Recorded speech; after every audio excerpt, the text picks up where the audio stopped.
Invincible.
Hello friends, welcome to Above the Fold episode 20.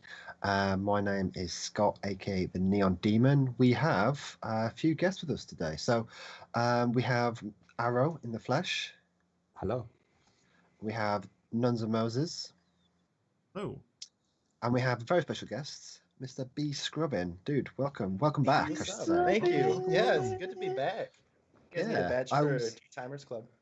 You're the first two-timer. You're the first. Wow. You'll get the very first badge, yeah. I don't think we've had anyone else back yet. No. So, yeah, it should be. We'll have to do something about that. But, yeah, thank you for joining. This week we've got a lot to talk about because we didn't really talk about... We didn't really have anything last week because we weren't on due to lots of different reasons. But, yeah, real life drama. But this week we are going to be talking about the Zenimax purchase, as well as the Game Pass just skyrocketing. Amazon has announced its new game cloud streaming service, so a lot to dig in there. So big shout out to Shellfly, Witchy Plays, our early chat members, and I'm the OG Clutch dude. Welcome. So Hogwarts looking in the background. Don't forget. Yes. Oh, we've got some. Oh, sorry. So Hargate was streaming. I didn't realise he was here already. Sorry, dude. he is the OG. So welcome, everyone. So, guys, before we kick everything off, we are in October. I can't believe it's October already. So, yeah, there's next gen consoles next month. So let's start our first segment by talking about who has pre-ordered them. Femi, Arrow, have you pre-ordered a next gen console? In my heart, I have. Does that your heart of hearts? Does that count? Yes, it does, because I know you're a busy man. You know, the pro stream. Yeah, I know that. It's too good to be up at 8 o'clock in the morning, spamming that refresh button, trying to get those. You know what? I am not actually, to be honest. It's purely because I'm not. Well, taking consideration because I'm hopefully going to be moving very soon, so I don't want to invest into any sort of new sort of box. Mm-hmm. If you play a PlayStation 5, man, that'll take up a lot of your luggage. I know. That's the second bedroom. Yeah. I feel like there's a lot of sarcastic tones right now. I don't appreciate this. No, but I plan to actually get it the PlayStation 5 first actually, because I think given that I can play games on my PC that are also going to be available on the Xbox, I'm fine with that. I will get an Xbox X series. I think I got the alphabet right. Eventually. But I think for the first next gen game I'm going to, or next gen console I'm going to get, it's definitely PlayStation 5, and that's probably going to be during the holidays, like December time. So yeah. I mean, I don't think there's any rush, particularly on the PlayStation 5. I mean, what's available there is, I mean, Demon Souls, of course. There's going to probably be like a good system seller for. Oh, Bloodborne. I haven't that's played right. any of those. I haven't played any of those. So Bloodborne, Spider-Man, all the rest. So yeah, for me it's like extra like with there's been I mean Hargit knows there's been a lot of rumors with that coming to PC, which I'm counting on because the game doesn't run very well on a standard PlayStation. It's 30 frames per second, and it's well, that's a whole other conversation. But I mean, that's great. I mean, I think that makes one of us that's getting a PlayStation that wants to get PlayStation first. But we'll get to Scrubbers in a second. Adam, you've placed an order, a pre-order, haven't you? Yeah. Honest with you, I was going to place an order for what's been happening with, and I left it. Didn't want to get in that pain. Try and fight my way through. And the only reason why I pre-ordered the X console, got ready just before I headed out to go try my luck. Actually got one. That's really why I got the Xbox first.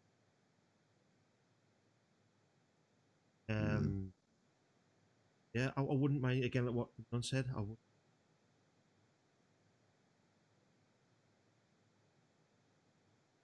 Yeah. I mean, let's face it, I don't think either pre-orders went particularly well. No. Xbox, at least Xbox gave us a date, and like the retailer stuck to it, but they did have to threaten these retailers, saying like, if you break this street date, this pre-order date, we'll give you less stock. So that was after the blunder that PlayStation when they broke it. But Scrubbin, dude, I don't know where you stand at all. Where with next gen consoles, this is the first time we've actually had a chat, because I was absent the last time you were on. So that's right. Yeah. Yeah. What are your plans? Are you interested in getting a next gen console, or is that just not a priority for you right now? Yeah. So I'm kind of going to mirror Nuns and Arrow a little bit. With my PC, I don't know. I don't feel like the One X was like hugely exciting for me. I don't feel like I have to jump on that train right now. And the PS5 was kind of similar. I watched that PlayStation showcase, and like some of that stuff was cool, but a lot of the launch dates were like December, early 2021, mid 2021. So I don't feel like there's the rush for me to run out and pre-order right now. And honestly, with a lot of those exclusives coming to PC, like Horizon just came out for PC. That Kojima game just showed up. Kojima game. I was like, wait. But like with all that stuff coming to PC, man, I'm perfectly comfy just hanging out over here and waiting for the discounts. Yeah, you're probably doing the best thing, really. I mean, that's like with some of the games, like if say I didn't have Spider-Man on the PlayStation 4, or Horizon Zero Dawn, if that won't come to PlayStation 4, I'd probably be out pre-ordering PlayStation 5, but I've not got there's no reason to get either console if you're all in on PC right now. I mean, it's a different situation with Microsoft, because like Game Pass is where their focus is, not they don't care where you go, as long as you're in their ecosystem, and that makes sense for them.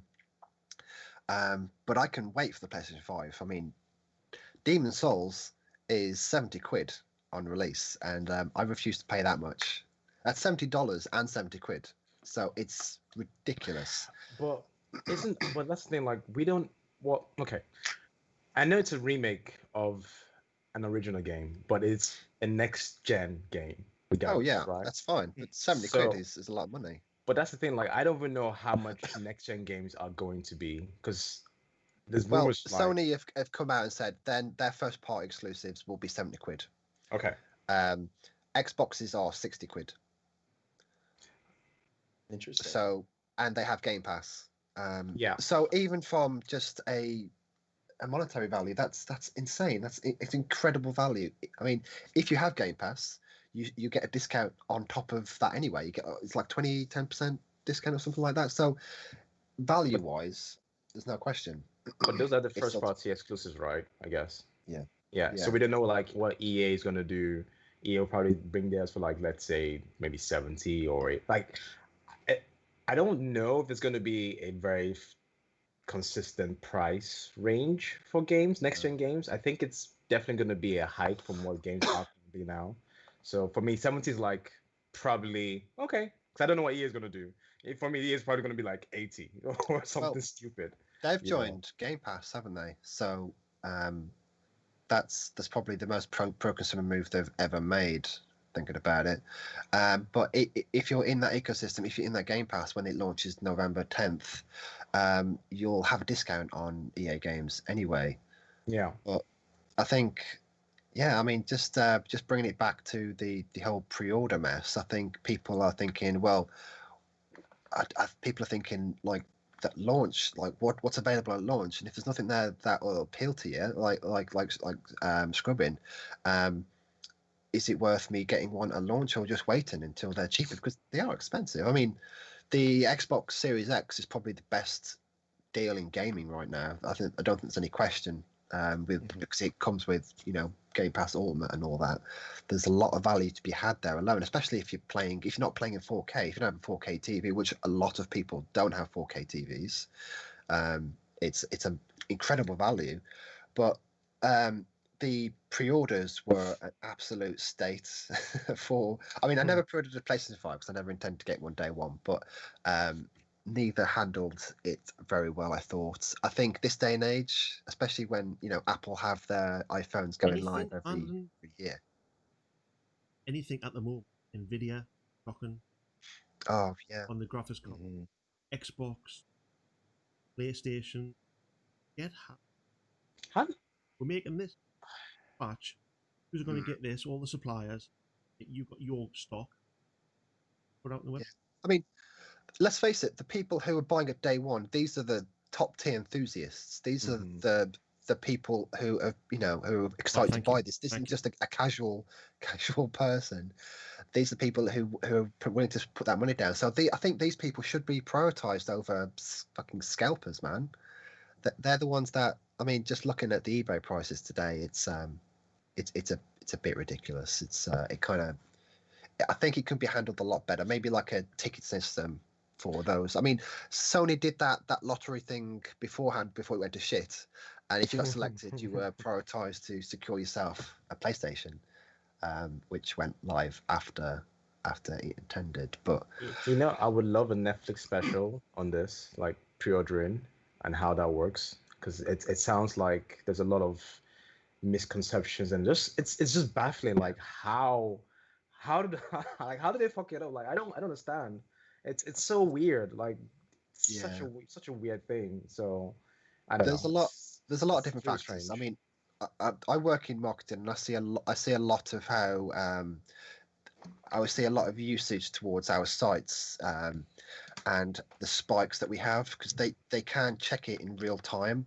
And think about it, pre-order days, everyone is on that site at the same time, and when you have too much traffic, the website goes haywire. Like people have been having trouble hitting the pre-order button.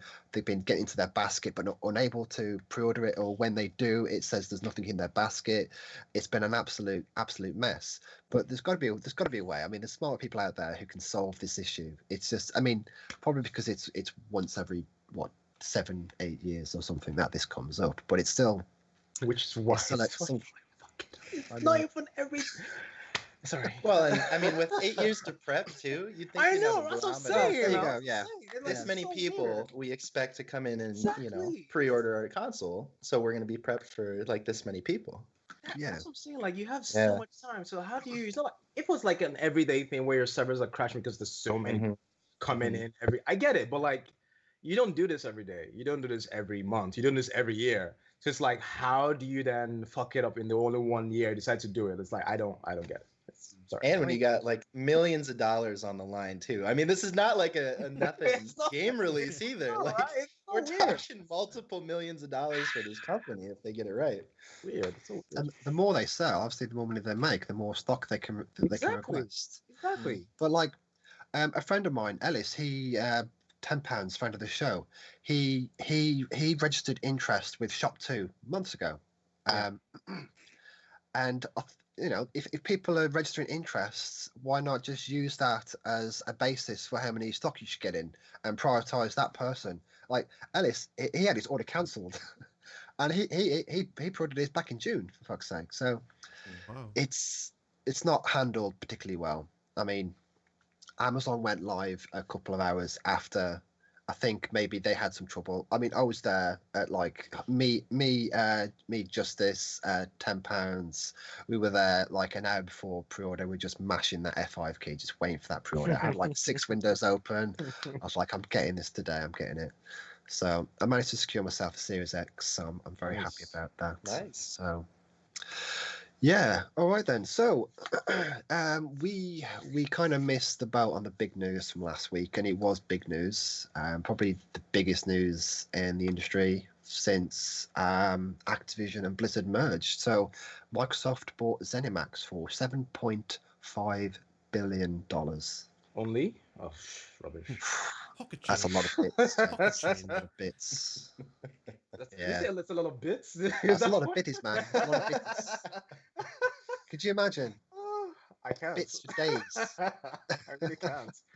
That's nuts. I'm just hearing Adam's GIF, Adam's sound notification stream Over going and over. over again. Oh, Lord. yeah. So, so yeah, Microsoft bought Zenimax along with all its studios. That includes Alpha Dog, Arcane Studios, Bethesda Game Studios. Holy shit! id Software, Machine Games, Roundhouse Studios, which are new. They've not developed anything yet. Tango Gameworks, the guys behind the Evil Within games, gents. Yes. And finally, Zenimax Online Studios, the guys behind the Elder Scrolls Online and Fallout 76. So, yeah, there's a lot that they've. I'd say Microsoft have put their money where their mouth is. All generation, they've had being made fun of, essentially saying, you know, where's all your games? Where's all your games? Well, I think they've shut those people up because there's a lot of games there, gents. They've just put Doom Eternal on Game Pass. That's from what I read, the user base is it's like 10 times of what it was before it came out on Game Pass. So I'm just curious, gents, like, what are your thoughts on this purchase? How did you feel? Because for me, it was a bit of a shock. Femi, I'm interested in what your first thought was. Can I actually pass it to bScrubbin if you don't mind? Because I'm just reading the news again. I'm actually like, it's not like you've had a week to process this. I know. No, but just actually when you actually said out loud, it's like, this is actually huge. So yeah. Let me pass it up to bScrubbin if you don't mind, and I'll come back. Yeah, of course. Go for it, Scrubbin. Yeah. So yeah, right back to Arrow, actually. No, I'm cautiously optimistic. So I was on the Xbox One S for a while, and like I bought the Game Pass. I said like one of the promo deals I got in for $1, and there was nothing there. I mean, you had like the Halo franchise, you had like a Fallout game, and that was it. You know, so this is really cool. I mean, I think it adds some legitimacy, like you guys were saying, to Game Pass. But I'm also like cautiously optimistic because I know, like with EA and some of these other big companies, they buy these studios and they buy these really, really cool IPs and then don't do anything with them. They say, well, we bought the studio and we have the rights, but we're not actually going to make any cool new games. So I being one of them. Absolutely. Right. Or Maxis, I think EA bought Maxis, and you know they are basically gone except for The Sims. You know, like those types of stories you hear all the time. So I want to give it a year before I say like, yes, this is awesome, sign me up, I can't wait. to see what Microsoft is planning to do. Even, I mean, the whole story with Bungie and 343. You know, Microsoft takes over the Halo franchise, and this is contentious, but Halo 4 and 5, you know, we're not my favorite games in the series by a long shot. And after Bungie left and after Microsoft took over and took creative control, you know, the game wasn't the same anymore after that. So I'm hyped, but I want to see him do it the right way too. So I'd say cautiously optimistic. Absolutely, yeah. Just want to quickly interject. Owners that he just mentioned, because he mentioned Bungie. So he says that rumors are Microsoft is trying to acquire Bungie. So I read about that on Twitter yesterday, and that was quickly shot down by the head. Was it? Bungie. Like, yeah, just shot this media outlet down in one tweet. So that would be interesting, because Microsoft and Bungie had a very contentious relationship when they left. But I mean, there's a lot of signs pointing towards that, because we got the Destiny franchise coming to Game Pass day one with its expansions. I mean, all the expansions except for the new one obviously are out now, which has got a lot of my friends back into the fold. With the Beyond Light dropping next month, that'll be day one Game Pass. So the signs kind of do point to it, but I'm interested to what you think, Adam. When you first heard that Microsoft bought Zenimax, what was you thinking? What was going on too there? much money. They've been buying studios just every other day. I'm hearing about Microsoft They have buying something. 23 in total, I believe. Exactly. Do you think it's going to get to a point where they're going to get too big and they're going to pop and they're just going to go downhill? Like Sheriff Line says, she's anxious that they don't want them to fuck up Elder Scrolls 6 and Fallout 5. Again, nobody wants that. I don't know. I just hope that, echoing what Scrubbin says, I don't want them to ruin a lot of games, a lot of studios that are out there. I just want them to kind of give them a helping hand and give them a bit of extra money and say, hey, look, there you go. Do your best. So it's good. I mean, I do like Microsoft getting all these, because at the end of the day, it's making Xbox and Microsoft a lot better. So fingers crossed. Fair enough. I mean, I'd say if anyone were to buy Zenimax, I'm glad it was Microsoft, and that's coming from a PC gamer. You just know for sure if PlayStation bought Zenimax, they would be exclusive to the PlayStation console, and it's just more money. I'd rather have it on a PC, which I know I wouldn't have to, because they believe in generations. So they keep saying they believe in generations. So you just never know. You just never know when you'll be able to play that again. If you move, whenever the PlayStation 6 comes out, will my game come forward? Will it be one of those select titles? But yeah, I mean, I'm in the mindset that this is a positive thing. I mean, from everything that I've read, all the interviews I've watched, I'm well into the politics of the gaming industry. I have very little else to do in my life right now, so yeah.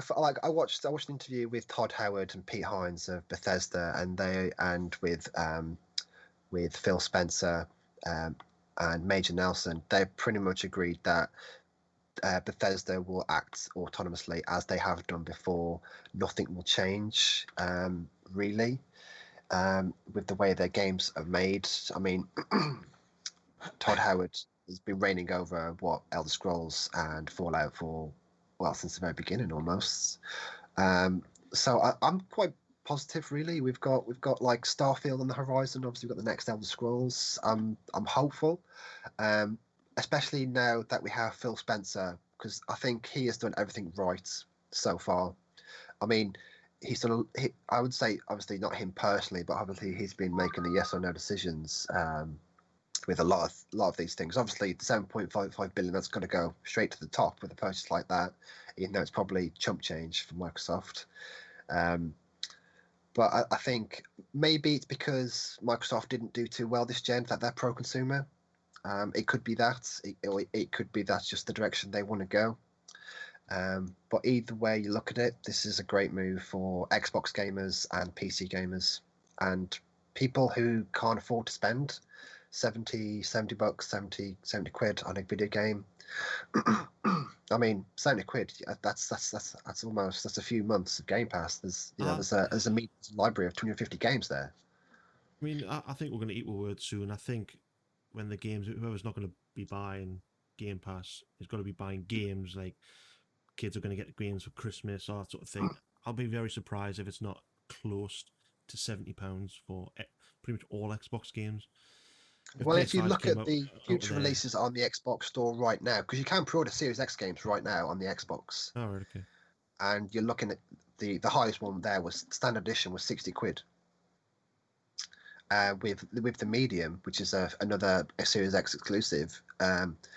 Weirdly enough, that was with my membership. That was 45 quid. And I think if Microsoft is smart, they'll look at the backlash Sony's had with $70 price tag, and they think, oh, we might not do that straight away. We might roll it out, because like any start of the generation, there's very little difference really between current gen and the next gen. I mean, if you remember, I don't know if you guys remember the Xbox and the 360, the quality, the difference wasn't really that substantial, or between the 360 and the current gen. So I think if they're smart, if anyone's smart, they should just change the price gradually over the next couple of years, rather than just jump straight in like Sony have done. I mean, EA, Activision, no doubt they'll jump straight in because they are money grubbers at the end of the day. I just for the price thing, I know we just talked about it in the last segment, so I don't want to add any more to that. But I still feel that pricing, I wouldn't be surprised if it's going to be a norm for 70 quid as an average for next gen games, and this is for other other developers releasing their games on either PC or Xbox or whatever. I wouldn't be surprised, but that's just my thinking. Again, I'd rather that you say, okay, this is my price. I know it's expensive upfront, but this is my price, as opposed to we start at 50, then couple months down the line, it's now 70. It's like, why? What has changed between, from when it was 50 to 70? So I'd rather have that initial price, accept it. Okay, I'm going to be paying this. Fine, that's my decision, as opposed to having it incrementally get more expensive, But that's I'd rather that it starts high, then incrementally starts dropping down, than it start continuing to get higher and higher. That's just my, I guess, my own feeling when it comes to like buying stuff or just being a consumer. But just again to this particular segment, I echo everybody's thoughts. I just hope that now that we have all the studios within, Microsoft, we can actually see games. I just hope that now that all the studios have the resources that they probably didn't have, the reach, the marketing, the production studios, all of that, and Microsoft says, you know what, this is it. This is how much you need, or whatever you need. Now, just do your thing. Let us know when it's done, and let us, spread it out. So that's what I'm hoping for. So I'm hoping that next year we actually see games. If I don't see games, I'm gonna be asking the question, what is the point? Like, no, because they've been buying a lot of studios. This is the most notable one that everybody's like, oh my god. So the stage is set. Next year, all I want to see is just January, we're out with this. July, we're out with this. Like games, like I want to be like being pinged on Twitter about games. So I'm excited about it. I'm just really essentially they have enough studios to release a game every month for the rest of the year. They do. I mean, but I mean, I'm glad you mentioned it. I mean, like, I'm not. I mean, if a game's worth 70 quid, that's fine. I do not want to see any fucking microtransactions in that whatsoever. Yep. Don't get an EA game, then. Holy shit. Yeah. If I'm paying 70 quid for a FIFA 21, I don't want to see any fucking microtransactions. I don't want to see that bullshit in there. That's a lot of money. And they're famous for not changing much per game. But like, if it's Bloodborne, if it's Sekiro, if it's Elder Scrolls 5, 70 quid, we know that's worth it. There's no question. So I think you've really got to look at how we're going to approach it. It's hard to use FIFA as a model because it's a different audience. Like it's a different strategy when it comes to that. I don't think FIFA will be 80 quid. If it is, I'll be I'll actually be very surprised. I'm like, this is ridiculous. Yeah. So yeah, but I don't know. But it's a fair point. Actually, Ono's just mentioned something in chat right now. I wonder if next gen prices affect PC prices. Sounds like it should. Maybe at best be an exclusive only price. Will be weird to pay 70 on console and 60 on PC and have a better experience on PC. And that's the thing. Like, Yeah. we all have PCs, right? We all have PCs because we either stream or we like that experience on PC, whatever the case may be. But there are people that are just, I want to get into my house, and as Adam has put it eloquently well so many times, I want to get in, don't want to fluff around with my PC, just turn it on and play, and that's it. So people will pay that price because they don't want to have a PC, they don't want to, fluff around with all that, and Yeah. it sucks, but that's I the heard way a it little. is. I heard a quite a good story the other day. I was watching Linus Tech Tips, and the Series S, he couldn't build a better PC for the same price as an Xbox One Series S or Xbox Series S. So they're getting very, very good, and you'll have probably the same experience, well, better experience in the S than you will on a PC for the price. That is. What I'm But kind of yeah. hoping, honestly, is that maybe the console prices start reflecting more of like the PC paradigm, though, where instead of, everything is $70, every PlayStation game that comes out is $70. You've got kind of like Scott, you were saying, you've got like the big AAA titles, the standalone, no microtransactions, those are $70. And then you've got, the games that are going to serve you microtransactions and sell you cosmetics and those types of things, but you're paying $10 at the outset, still runs on the console, and then you can pay the microtransactions to kind of make up the difference if you want to. And working in retail, I mean, even up until the tail end of this console generation, every game to come out for the console was still marked up at console prices, quote unquote. And like Stardew Valley, you're paying $40, $50, $60 for on a console when you're paying $5, $10 for it on a Steam sale. So I think if they're smart, that would bring a lot of people back into, the console world there. I mean, the PC gaming has always been cheaper than console gaming, which I've always found quite interesting because PC gaming is the most optimal way to play video games. But I don't know, $70 is a lot for me, and that's the main reason why I'm waiting. Like that's, I mean, as much as I'm excited for Demon's Souls, and I probably will enjoy it. Console's expensive as it is. I mean, it's Christmas.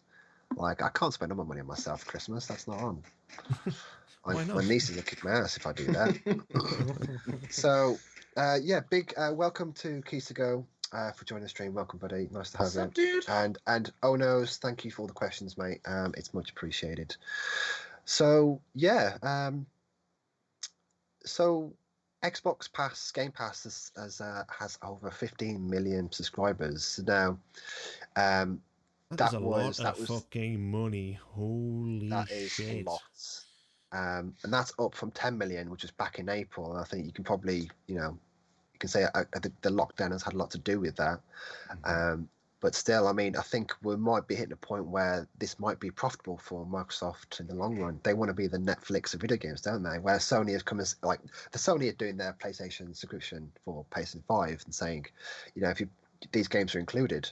But they have publicly gone on record and said this is not profitable for us. And I think not to begin with, but I think it will be, and I think it is for Microsoft right now. I mean, out of you lot, do you guys who subscribes to Game Pass? Of course. Since day one, I think for me. What kind of question is that? Like, I know. I mean, yeah, go on. I want to ask you a question in particular, Femi, because I think it's hilarious. How many times have you bought a game and realised, oh wait, it's actually on Game Pass? Oh yeah, that's happened probably like 3 times, and it's pissed me off so much. Yeah. But to be honest, one of them I'm actually glad that I did because if I had, and I found this with some games you get on Game Pass, you can play with people on a different platform like Steam. Like I thought you'd say that. So it pisses me off because we're on PC, so that should not even be a thing. But anyway, that's happened. Yeah. Yeah. I hope that to really start sorting things like that out, because you're right. PC, it's a platform. It shouldn't be. Oh, it's on Game Pass. Sorry, you can't play with. It's like Arc. We can't. Obviously, us having an Arc server, we can only play with obviously Xbox and Game Pass PC players. Anybody on Steam, we can't play with. It's a totally different kind of. It's a totally different game on Steam. It's crazy. It really is. I mean, we played Rocket League yesterday. Somebody from chat was playing on Xbox. We had people playing from now that Epic's Rocket League is now an Epic store. Like we could play. Didn't matter where you are, how you're playing. So I find it very ridiculous that that's a thing. So I hope they fix that somehow. Yeah. Oh well, so do I. I mean, you just said it there. Rocket League has just done it. They did it. They were one of the first to do crossplay between all consoles: Switch, PlayStation, Xbox, PC. It's just crazy how it's I mean, taken so long. Rocket League and Fortnite kind of led the way with this cross-platform. That's true. That's true. That's true. Yeah. It kind of, I think it gave Sony a bit of a wake-up call, because they were in the mindset, and rightly so, like why should we offer this service when we're the industry leader right now. But I think a lot of games are going in that direction anyway. I mean, Destiny's going in that direction, thank God. But I think a lot of game companies need to start making it, because it's better for not only them but for the gamers as well. I mean, there's less fucking about. Like the amount of times I've bought Divinity, fucking hell, just to play with you guys. Like I bought that on GOG straight away, because that's where it was cheapest. And I'd never thought, I'd be playing with anybody. But then I got it on Xbox to play with some other people. Then I ended up getting it on Steam to play with some more people. So I must spend like 90 fucking quid on that game. I'm in the same. Yeah. Did you get your money's worth? Oh fucking hell, dude! I've played so much of the game and I've never completed it. And every time I come close, I start again because somebody else wants to play. Like me, Arrow, Justice, and £10 at the moment. We're going through it on our lunch breaks. We're getting an hour a day every other day, and we're making very little progress. But by God, is it an excellent game? So good. So good. So let's move over. Can I quickly say something? Arrow, just to chat. Sorry, Shadowfly has actually said something really good. Companies do need to start to realise more people are interested in the gaming experience more than the console loyalty now. Because there's more and more people, like we mentioned before, I'm going to get a PS5 for pretty much the first time since can I say PS3? Only had PS3 for about a month. So yeah, they need to start realising to start cross-play and everything, and they'll start getting more gamers at the end of the day. Yeah. I 100% agree with that. And sorry, just quickly, because again, the philosophical point, or the actual idea of a company, the bottom line is that they're there to make money. If you can translate that sentence into how it can affect the bottom line, they will do it. Like no questions asked. That's just a general thing. So I am 100% with you there, Trevfly, and that's something I wish that we can just figure out. Okay, look, if you do it this way, this is how much money you get by doing it this way. So I agree with you, but some companies are like, no, we want only this. So so siloed and not thinking about what it means for us gamers and having people experience gaming in general and having that sort of hobby or outlet for more people to experience gaming as a whole. So it's just a shame. Just to add on to that, I don't think it's the game companies themselves who are making these decisions. It's the console manufacturers. Xbox have been very vocal in that area. I mean, they've got cross-platform between the Switch. I mean, look at Minecraft. That's cross-platform between everything now, isn't it? And I think the roadblock for a while was Sony's attitude towards it. But I think now that those walls coming down with Fortnite, Rocket League, I think we will see more games. I mean, from everything that I've read, every interview I've watched, it's just a flick of the switch. But it makes sense to have one massive player base rather than split them up between different platforms. It makes sense. You got more people in your pool rather than sat there waiting for matches. It just makes sense. But then it is. So, I mean, it will be nice. Well, I hope they can start implement more like I want to just play against console people because of controllers, or just like not a console, a controller based players I want to search for, because in Yeah. the day, mouse and keyboard will always be that top dog. Yeah. And they'll always beat you. You have a horrendous time on Call of Duty if you're playing against PC players. I just hope, like it says, a flick the switch where, who was it? Rocket League we just talked about before. They came out and said, "Sorry, we flicked the wrong switch to play against because they accidentally It's switched it doable, on yeah. for PlayStation and Xbox, or one of the two." And you're like, well, hang on, how is it if it's that easy? You've just accidentally done it. But I think, again, it's one of them things where, we've accidentally done it, and this is what we can do. So, PlayStation, pull your finger out. But yeah, All right. Well, and I hope I'm you do. hoping Microsoft's been playing as sort of like the good guy right now, since they're on the back foot from the last console generation. So I'm really hoping that they use that kind of goodwill to push the whole industry forward. Because like you guys are saying, it's Sony that's saying, I don't want to play nice, or it's Steam that's saying, I don't want to play nice. So if Microsoft and Game Pass, if they can get 15 million people on their service and then say, hey, we're cool with being cross-platform, as long as everybody else is, I think that pushes everybody forward.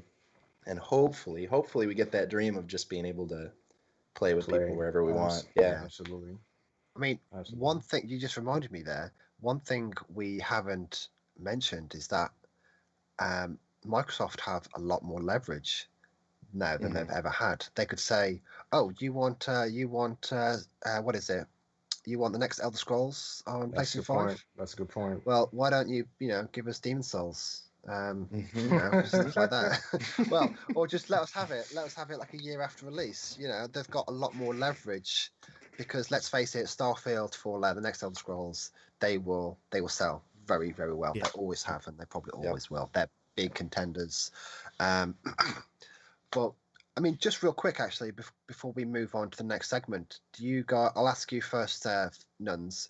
Do you think that we'll see these new Zenimax game titles on other platforms, or do you reckon they'll stay in the Xbox ecosystem, whether that's on PC or Xbox console? No, I don't think they will. I think the way Microsoft's. I like to think the way Microsoft is going, they'll offer them elsewhere. They've been quite open. I hope it'll, I hope they'll dish them out to whoever wants them, basically. Because again, just what Surefly says, basically just want as many people on there, no matter who is on PlayStation, Xbox, PC, you name it. Fingers crossed. I'll throw the same question to you then, Scribbin. What are your thoughts on that? Do you reckon they'll keep it from themselves, or do you reckon they'll spread the love? Yeah, I hope they do. I hope they open it up. For the same reason as I mentioned before. They've got a perfect opportunity, and like you said, they've got the leverage to be the good guy right now. They've got these really cool studios, and they could use that to foster a bunch of goodwill, get people on their service. But looking at Microsoft's track record, I don't know, man. They have a tendency to screw these things up. So I'm again cautiously optimistic they're going to give it to everybody that wants it. Yeah, good answer. Arrow, what do you think? What are your thoughts? I believe that they would open it up.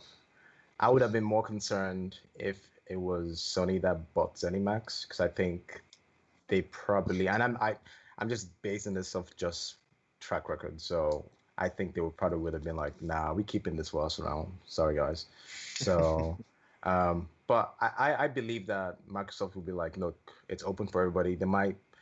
This is even more leverage for Game Pass, roll it up into Game Pass, get people more into Game Pass. So I think they would open up to everybody. I don't think they'll make it exclusive. Well, I'll be the other person on the side of that fence. I think they'll keep it to themselves. Mm-hmm. I think a company doesn't spend $7.5 billion on a bunch of studios to share with that. I know Microsoft have been very friendly with other, Ori's just come to Switch. But let's face it, that's not Starfield. You want to make your Game Pass bigger, you make that exclusive. This generation has proved that exclusives work.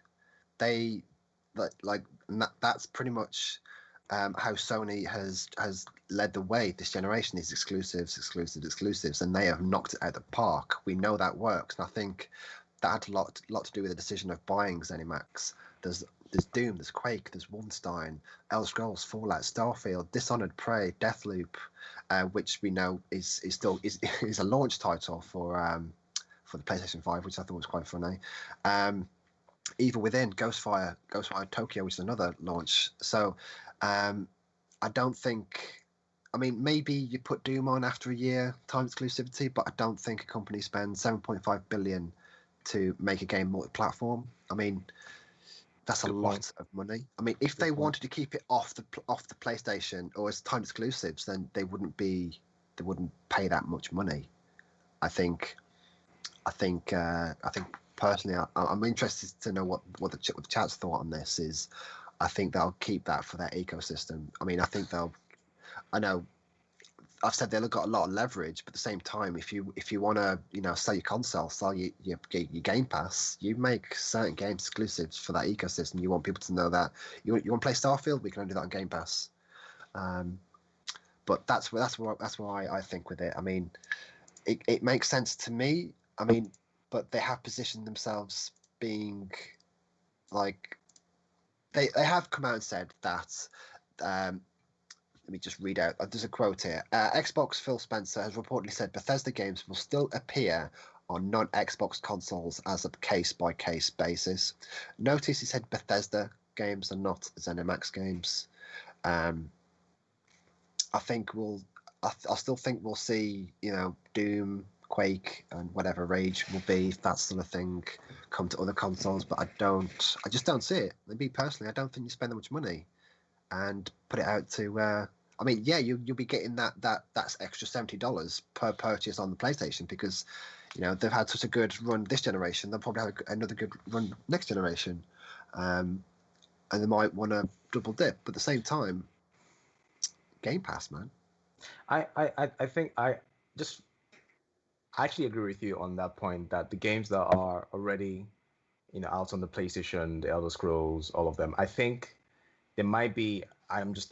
There might be a case where they might license some kind of deal with Sony. Look, you want to have this still on your box, you pay us X amount to have it. I don't know. But yeah. I think the more newer games, the ones that are not disclosed as the ones that are going to be like AAA, I think, yes, you're right about that. They will definitely keep it as an exclusive and roll that into Game Pass.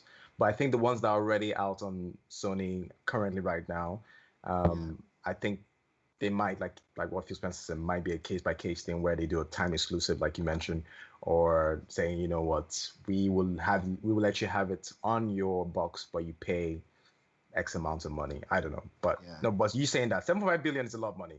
It's a lot of money. So you also consider though too, like Elder Scrolls Online and Fallout 76. Those are both like massively multiplayer games as well. Yeah. And like the single player stuff makes sense potentially to have as an exclusive, but for Elder Scrolls Online, you're just fighting for as much of an install base as you can possibly get.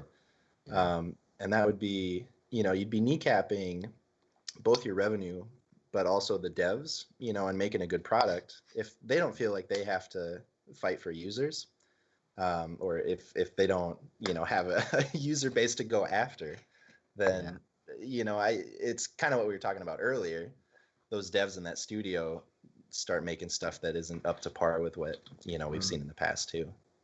I think those kind of games in particular would fall under that case by case basis because that makes sense. That makes perfect sense. I mean, there's no other way around it. But I mean, Fallout, Starfield. I mean, like when Microsoft bought Minecraft, 2.5 billion. They didn't take the games away from the platforms. They kept them on there and they continued to grow them. And I mean, kudos to Microsoft for doing that. I can't imagine Sony would do the same. But I mean, there's a lot there, a lot to unpack, and it'd be interesting to know what they'd do. I don't think they'll take away. I mean, they've already said they won't take away Elder Scrolls Online from the platforms. It makes sense to keep them where they are.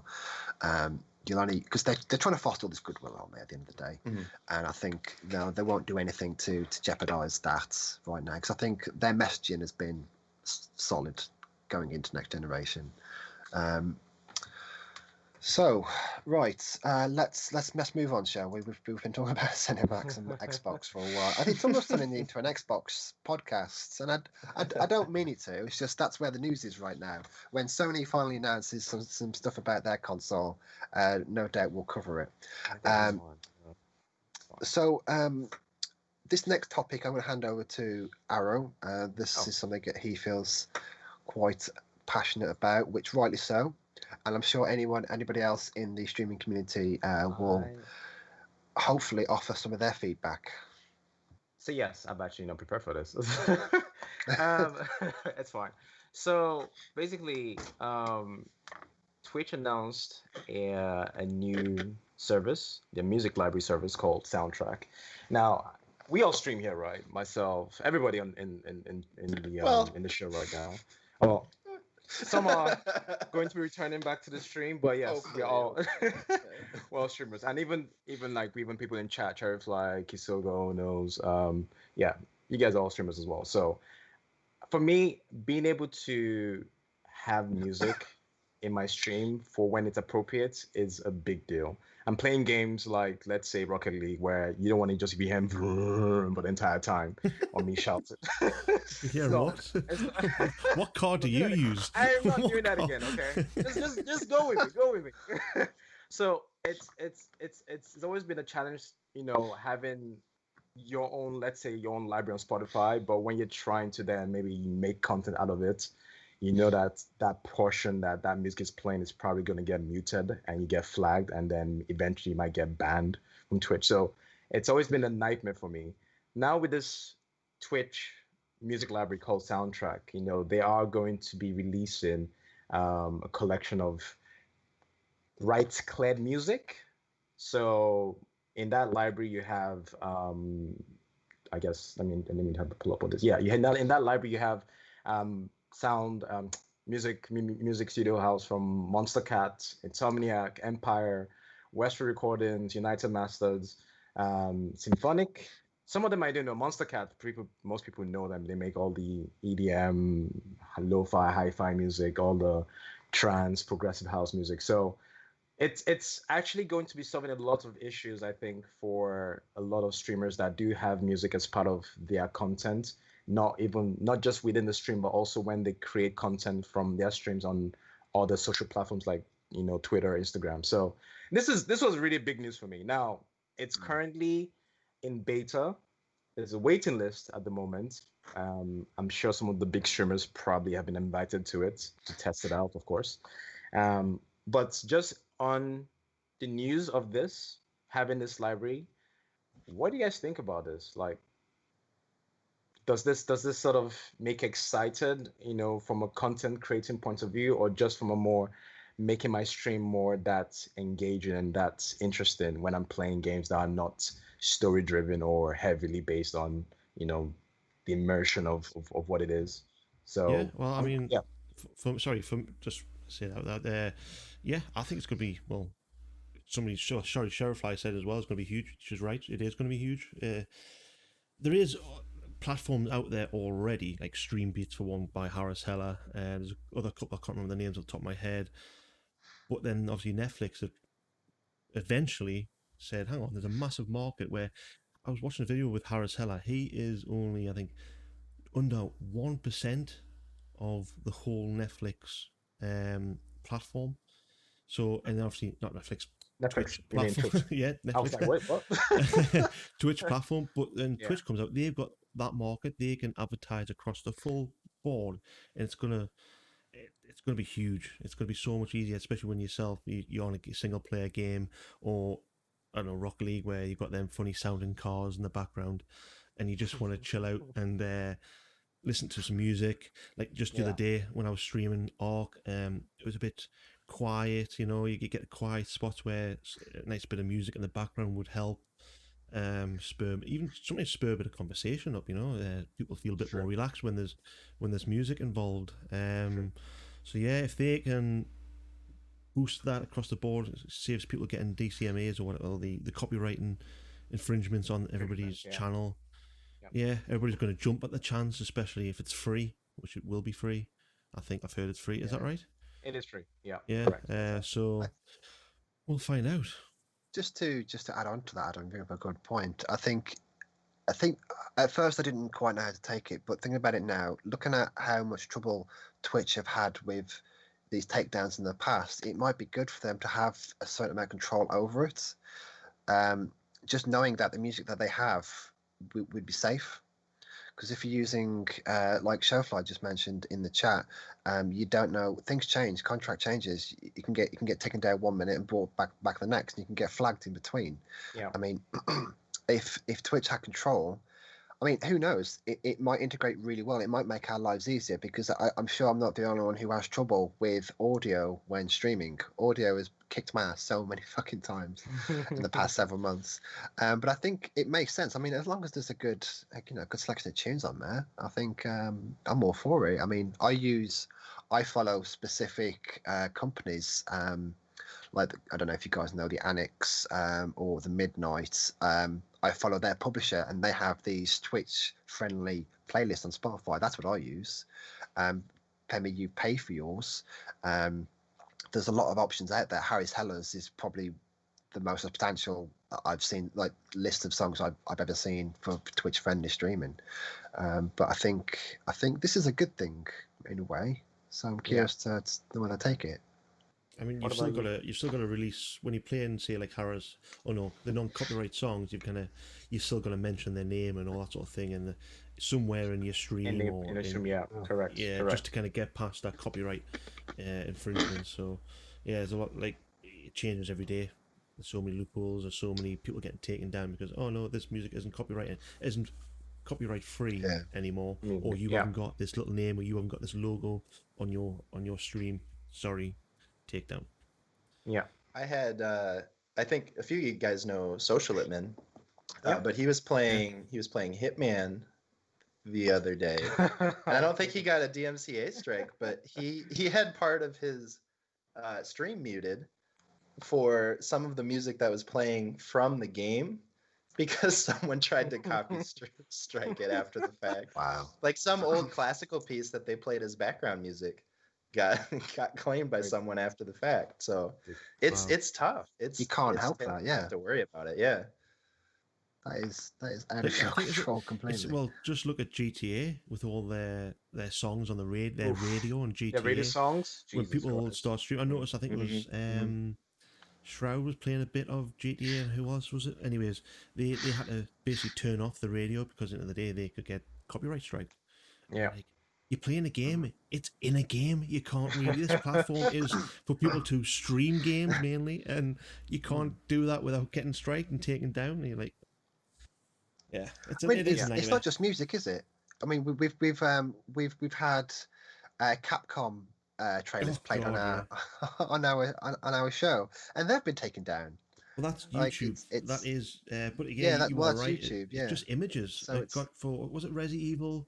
Was Capcom Resident Evil the new one? Yeah. It was just no sound.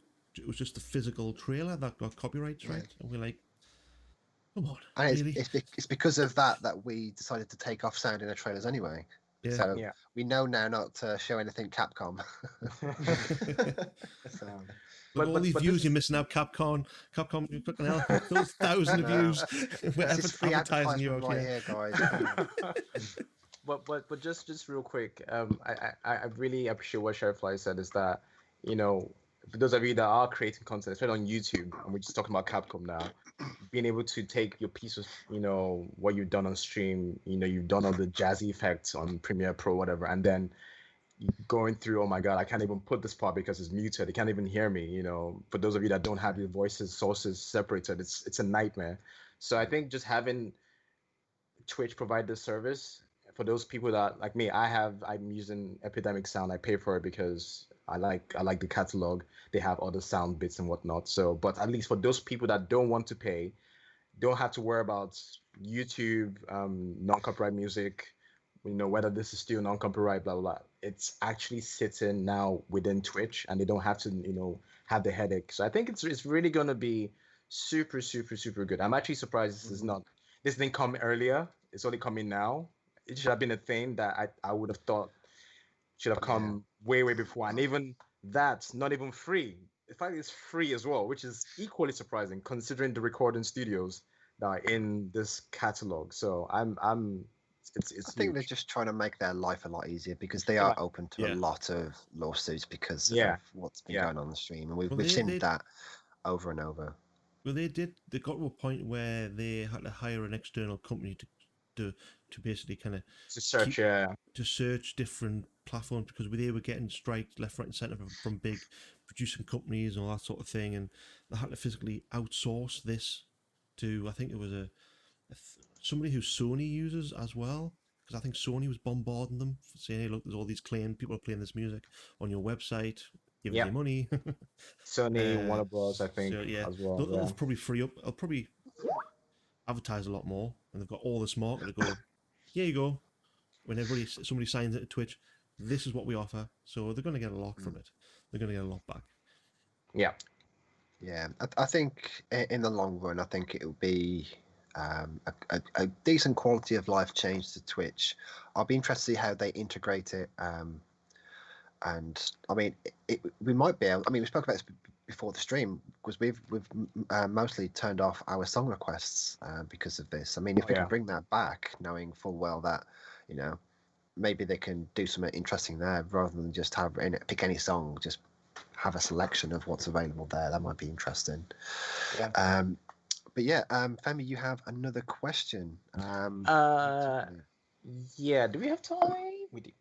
I think we've got time Why to not? squeeze in one more. Yeah. It's actually this one is actually again, this is another, I guess, more for the viewers. I've asked this question in my chat, so I was quite curious to understand what they thought. So again, we all stream, but from a viewer's perspective, what do you guys think makes for you guys? What do you guys think makes an interesting stream? Like, is it the personality of the streamer? Is it the game? Is it the engagement in chat? Is it the offers you can get in the stream?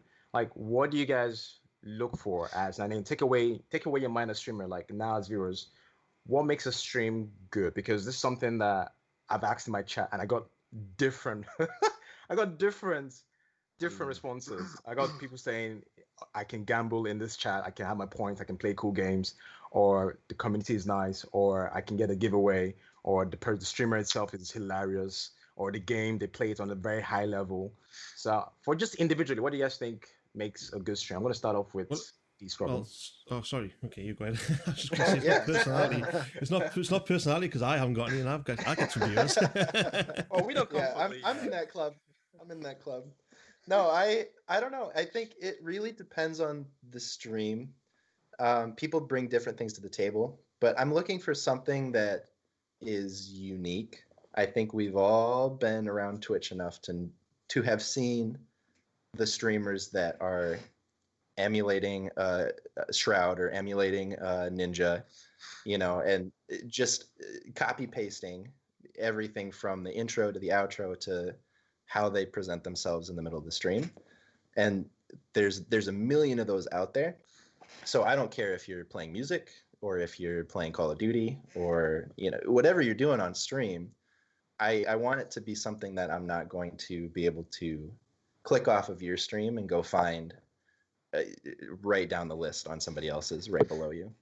And I think that's something, as a streamer sometimes, but it's difficult. It's a hard question to answer, but I think, at a base level, that's exactly what you have to do to be successful on the platform. Yeah. And that's the tricky part. It's like, what is that intangible that you offer that sets you apart from everybody? Because like you said, there's a lot of ninjas, doppelgangers or copycats out there, a lot of shrouds, but what is it that you yourself, bScrubbin, I want to go on your stream, I want to see these are the things that 1, 2, 3 you do that keeps me in check, it keeps me drawn to your stream. So you just saying that, I sort of get an idea where you're sort of coming from. But yeah, it's a tough one. Definitely a tough one. Sorry, Adam, you're going to say something? No, you kind of said exactly that. All right, then. It was just what Scrubbin says, that you need something different, but for me, I just love getting on Twitch, meeting new people, trying to chat, just chat. Because at the end of the day, I have a job, and I do love my job. Hey, look, if Twitch blows up one day, and I can be a full-time Twitch streamer, it's never going to happen. But if I am, I'll happily take that role. But again, for me, it's just jumping on stream. I've met so many amazing people. One of them's here today. Surefly's in there. Oh Knows is like, he's like, but yeah, no. Oh Knows, everybody in chat is absolutely fantastic. Just meeting people around the world, unbelievable. That's why I do it. But the thing is that's you coming as a streamer, but you as a no, viewer. Viewer, yes, that's what I kind of go in for as well, just for people to chat back and make conversation with, make friends. I mean, yeah, that sort of thing. Just engaging with the chat. I'm not bothered about people who are absolutely awesome, who's like a ninja or a shroud on in game, because I go to Ninja or Shroud to watch that. I mean, I'm terrible at FPS games. I'm terrible at games. So I don't go to games, to streamers and expect something amazing. I just go in there for a laugh, chill out, and sometimes chill out and just enjoy myself, talking to people.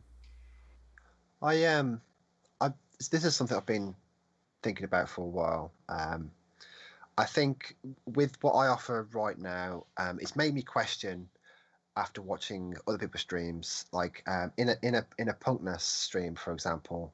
That was probably the best example of somebody putting everything that they love into their stream, because I was working when I first watched his stream and I just stopped dead because he was obviously having fun with it. The memes, the tunes, I was having so much fun.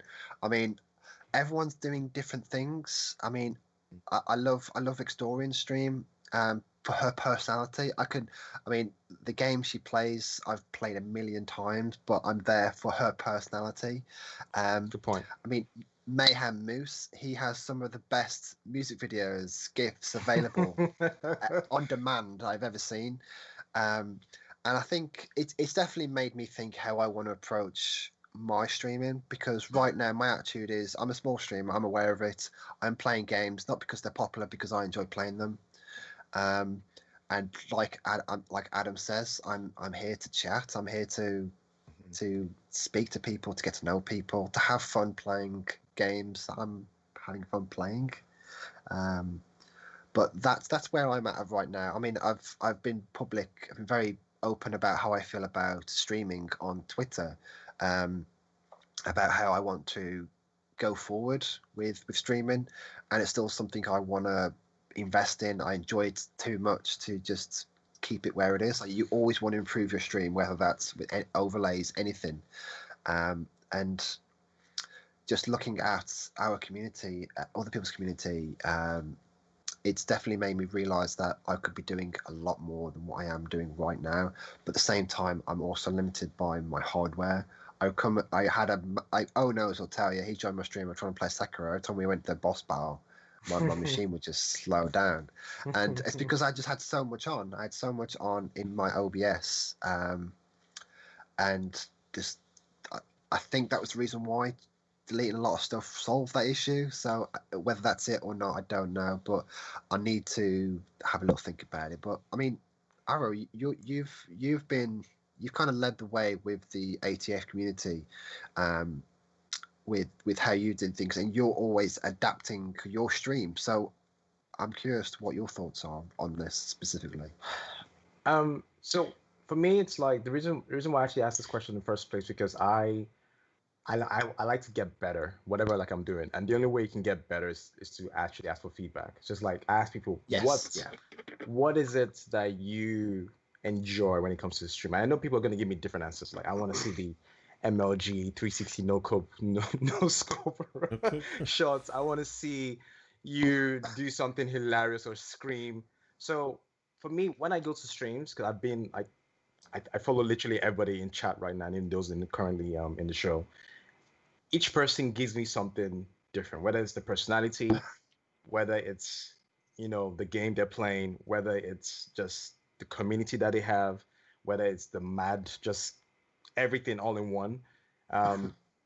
So me personally, I think I'm more drawn to, you don't have to have, like, some other people don't have the fanciest overlays. They have just literally camera, game. But I enjoy what they're playing because I enjoy that they enjoy what they're playing, and that just shows. I may not be good at the game, but I'm interested because they have a passion for it. And I go to another stream, the person playing it's totally awful, but personality is just great. And then the community just going into chat, you can just feel that you're just being enveloped with this warm embrace, or in other people's chat, just being assaulted by different emotes. So it's a mixture of different things, but I definitely know that personality is one thing, just knowing that you're true, authentic to yourself. Because if it's like you're trying to be, if you're not trying to be you, regardless of what that is, it just shows, and it's just awkward. It's like it's just so weird. It's like, are you putting this up because your camera kind of thing, or just the community that you have is so welcoming. So I think those two things, it's for me, it's like super, super important. The game is the game. You might be terrible at it, but you as a streamer, the community that you have, those two things is huge. I mean, like Ben mentioned, like you can go anywhere to watch a video game. People stick around for what you personally have to offer. And I think that's what a lot of people need to sit back, and that's something that I've definitely taken to heart, is how can I improve my stream. I mean, it's not. I mean, people need to play their own strengths, don't they? Like my shtick at the moment is playing these Dark Souls games with. That's pretty much that's why I enjoy streaming, because some of the best interactions I've had on Twitch is from playing Bloodborne, Sekiro, Dark Souls. Like, I mean, there's so many people in the chat who love those games. Shout out to Hargit. But I think a lot of people need to really. It's beneficial if they sit back and think, well, what do I have to offer? I mean, this is just one person's opinion. I mean, who cares what I have to say? I don't have good gameplay. You have I don't have good personality. I'm fucked. No, I think I'm going for charity case. That's what I'm doing.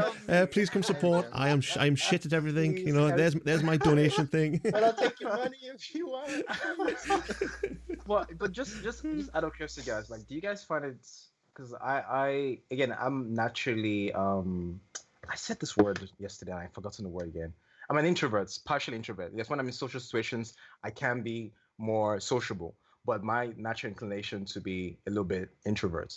Do you guys find it hard, like, to just be yourself in the camera, not to like? Do you find it to be authentic? Do you guys sort of feel yourself? I need to.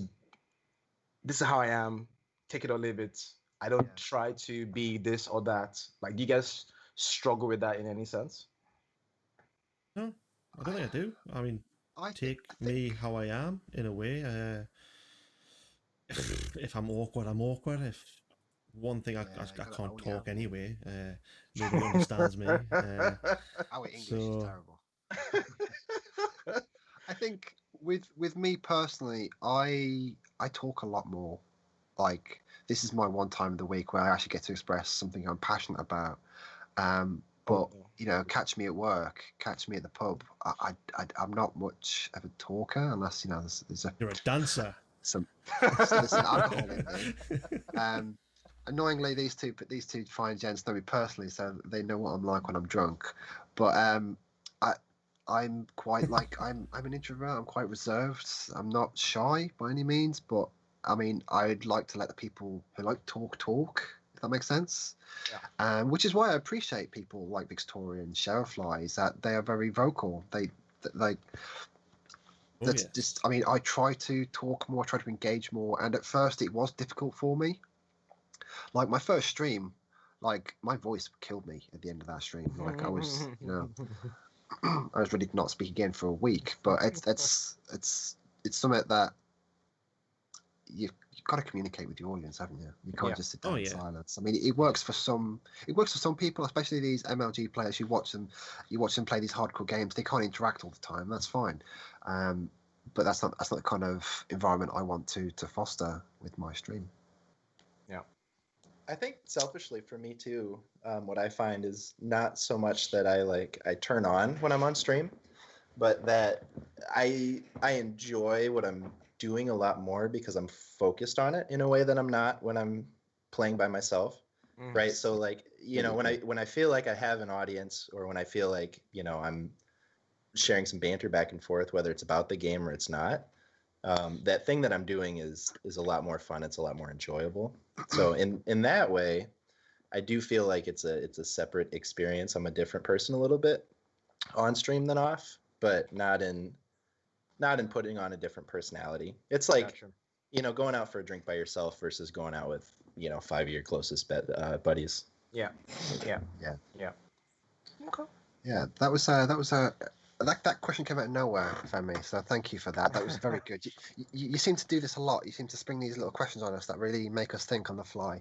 I appreciate that. I like to do that. I feel like I know it's probably better to have you guys prepared, but I'm like, fuck it. Let's swing it. It's fine. A little peek behind the curtain here. We have I prepared this brief, and I've always got this little segment for Arrow. Do you have anything you want to add? No, it's always blank until 10 minutes before the stream or during the stream, and then bam. Surprise, motherfuckers!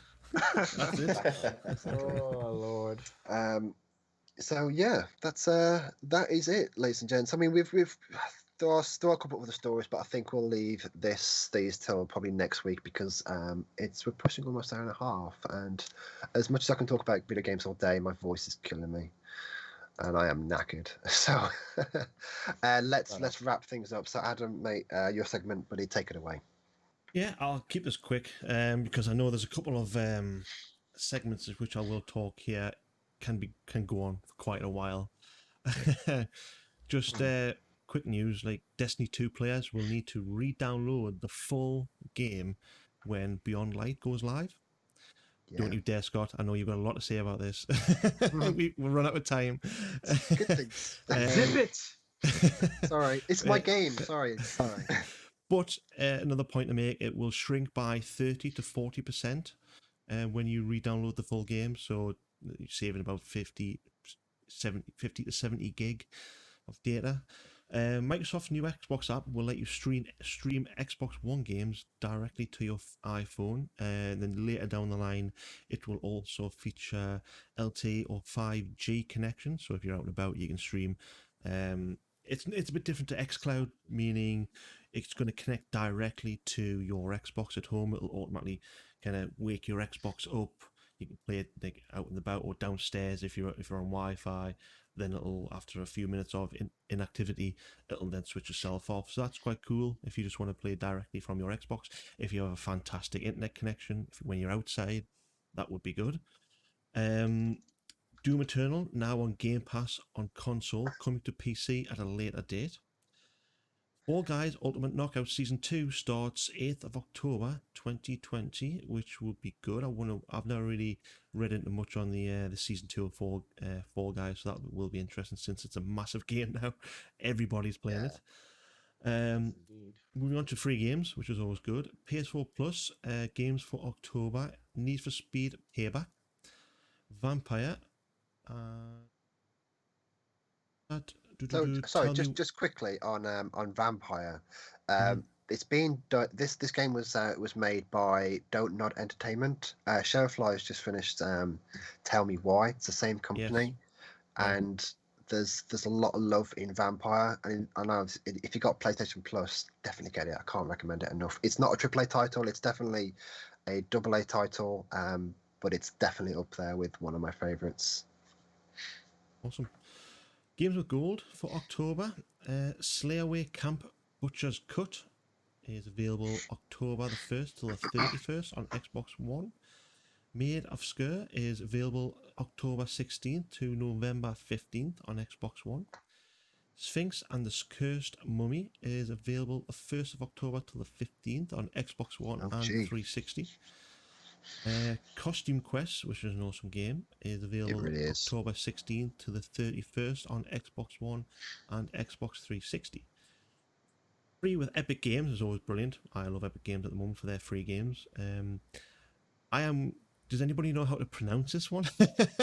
I was talking to Sheriff Fly before reading across the run of the show, and I was like, "Is this like a Pikachu type of game?" It's Pikuniku.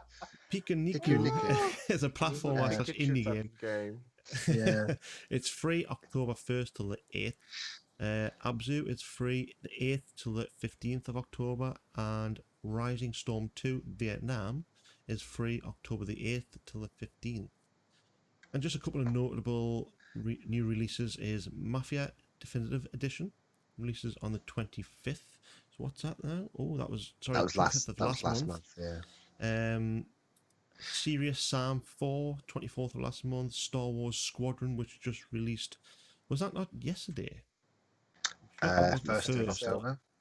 I thought it was just yes. Anyways, that's one game I will be picking up. I wouldn't mind trying that again with probably you, Neon. Yeah, you were looking at picking that up. So. I dusted off my Rift, my Oculus Rift today to play that in VR. Oh, right, okay. Yeah, it was amazing. It was truly amazing.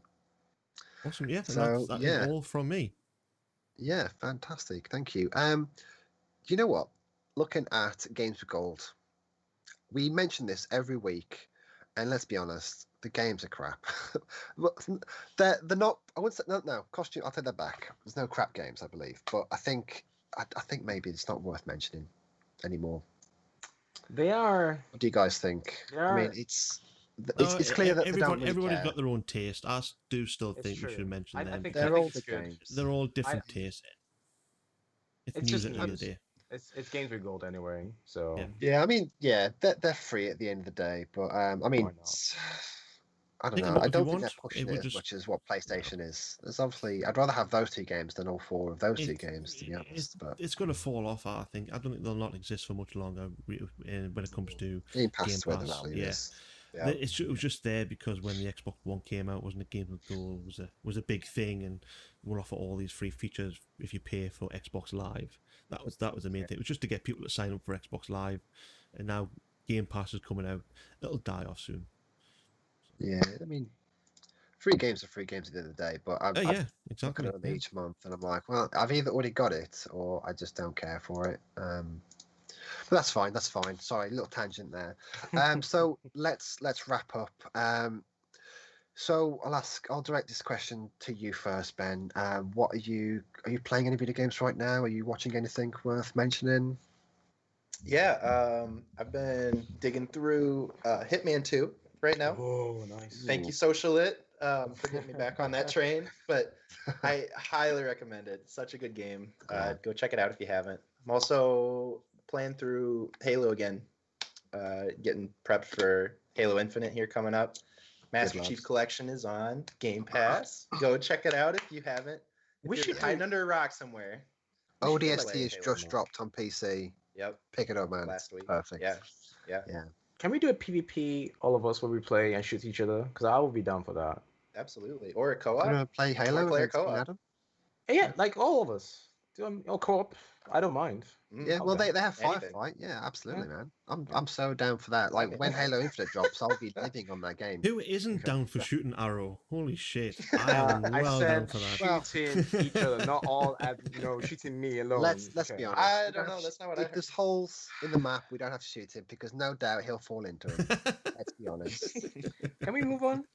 We saw his Destiny. We saw his Neo playthroughs. Come on now. I don't like you here. So yeah, I'm glad you mentioned Halo. You mentioned it before the stream, and I was like, finally, someone who shares my passion for Halo. So yeah, we need to definitely get some Halo sessions going on. I'm so down for that.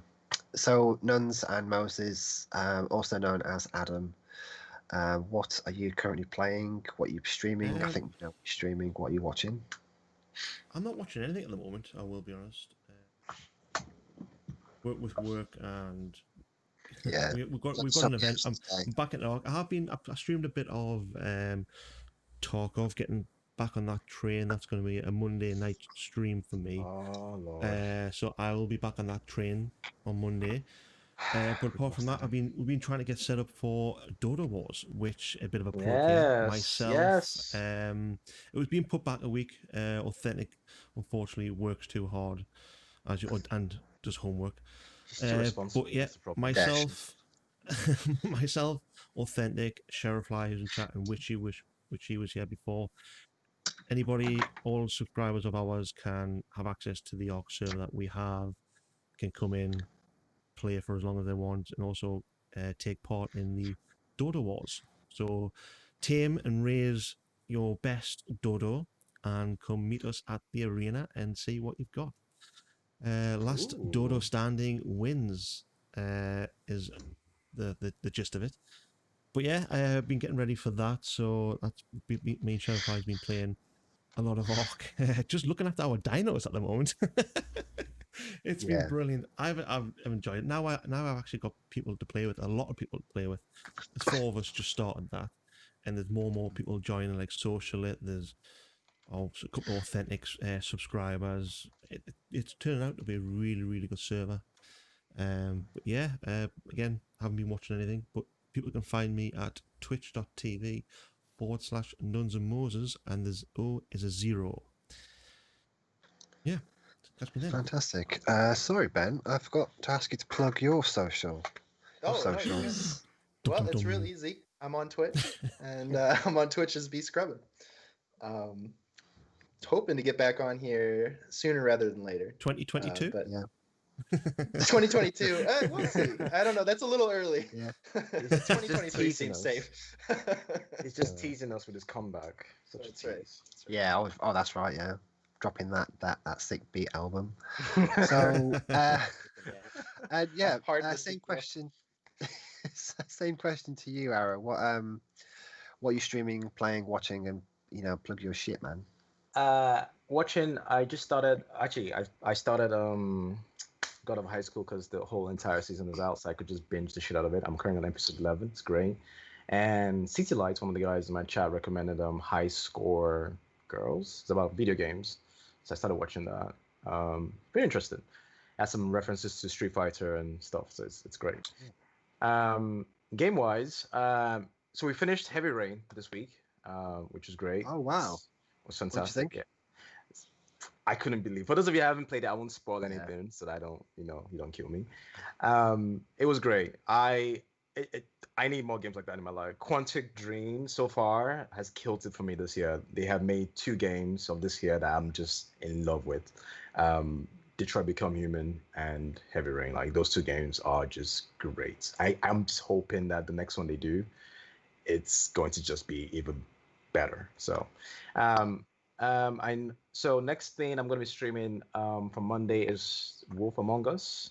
I was thinking of doing Tell Me Why. Probably do that afterwards. But Wolf Among Us, so I'm going to be streaming that. Playing That's a bit of my Rocket. Telltale game by far. Yeah, I've been hearing good things about it. Yeah. So I'm looking forward to playing that. So gonna be starting that on Monday to Thursday. You can catch me then for some single player games, Wolf Among Us, and then Friday is our community games. We played Rocket League on Saturday yesterday. I didn't do anything. Nuns was the MVP. He scored all the goals. I just drove my car around. It was great. It did the sound effects. It was great. So Monday to Thursday we started on Wolf Among Us. Friday Jackbox, Among Us, and then any other party games we'll be playing as well. So you can catch me on stream at A_R_O. And also on Instagram and Twitter at A_R_O_2NG. So many fucking underscores. Who is taking my name? What were you thinking? Who is taking my name? Seriously, I need to find this person and just say, look, can I have it back? So yes, hit me up there. Yeah, that's me. What about you, sir? Just putting in. I forgot a total lie. Monday will be Hainfield Asylum, not bloody Tarkov. Did you say Seinfeld? Hainfield Asylum. Oh, I was going to say that's a TV show. Awesome. What about you? Me, I did my first October stream. Played a bit of Soma. That was the first poll that we did. That's weird game, but I'm digging it. I've almost finished that. Next is Man of Medan. So those are my 2 October games. Who you Um, Man of Medan. well, we discussed that we'd play it. However, you're a busy man. You're a busy No, man, no. Arrow, If and you're gonna I'm play, itching. if you play Man of Medan, I'll play with you. Well, it's on Game Pass, so don't go buying it, please. I know. No, actually, wait. I looked on Game Pass. It wasn't there. I didn't see it. It's not on Game Pass PC. It's on Game Pass console. Oh, okay, that's why I didn't see it. Never mind. Yeah. Okay. Aren't you glad you have someone like me in your life to tell you these things? Only at this point, but otherwise, no. Go on. So yes, and I was also scrolling through Twitter last night, and I completely forgot that the game preview of Baldur's Gate 3 is dropping on Tuesday. So I'll definitely be streaming that because made by the same people as Divinity. So. Ooh. Yeah, I'll be looking into that. Obviously, still playing Star Wars Rogue Squadron. Not Rogue Squadron. That's that's OG, isn't it? That's GameCube era. Holy shit! Some nostalgia. So I'll be playing some of that. That's just amazing. Watching wise, I'm not really watching. Oh, I'm watching Archer again. I seem to be going through Archer every other year. So. But yeah, and finally, you can obviously my Twitch is /NeonDemon4, and my Twitter, you'll probably I tweet too much rubbish, but you can follow me at @neon_demon4 there. And I don't really have a schedule. Work is chaotic, and I don't really want to say a time and me not be there. So check Twitter for when I go live, and of course you can follow us as Sorry. Just before you sign out, yeah, I just remembered. I meant to plug this as well. This Friday, I'm doing a co-op joint stream with Mazipan, another streamer. We're playing myself, him, and Never, another streamer. Phasmophobia on Friday. It's a spooky game. Phasmophobia. I don't know how you pronounce it. I've heard of that. Isn't that like top of the leaderboard? I was reading about that. Yeah. So we're gonna be doing a co-op stream on that at 3 p.m. BST from that to 9. So if you want to see me uninevitably jump, come check me out. But yeah, carry on. Good stuff. So, yes, you can follow ATF on Twitter, notification when we go live, and YouTube, where we'll be posting these videos at above the fold _1. I tweeted about this the other night with Red Zuzu, shout out, a friend of the show, and we need to get rid of that _1 because it drives me up the fucking wall. But yes, thank you, Ben, for joining us. It's an absolute pleasure. You're more than welcome to come again. Yeah. And just thank you for being a Halo fan, man. I mean, I don't get enough Halo talk out of these guys. So that's the most important thing, really. It is. If you had said Street Fighter, I'd have been all over you, but you didn't. So nobody says Street Fighter. Because I appreciate you guys having me, though. Thank you so much. And I'm looking for that 3-timers badge, so hit me up. Oh wow! Next week. So. Yeah, I mean, it'd be nice if we could get Sheriffly on here one of these days. And oh knows, that they've been very chatty the past few streams, and we really appreciate that. So, more than welcome. So, yeah, that's us. I'm Scott Neon Demon. Thank you, Adam. Thank you, Ben. Thank you, Femi. And we'll catch you next Sunday. Take it easy. Thank you very much. Later. Goodbye.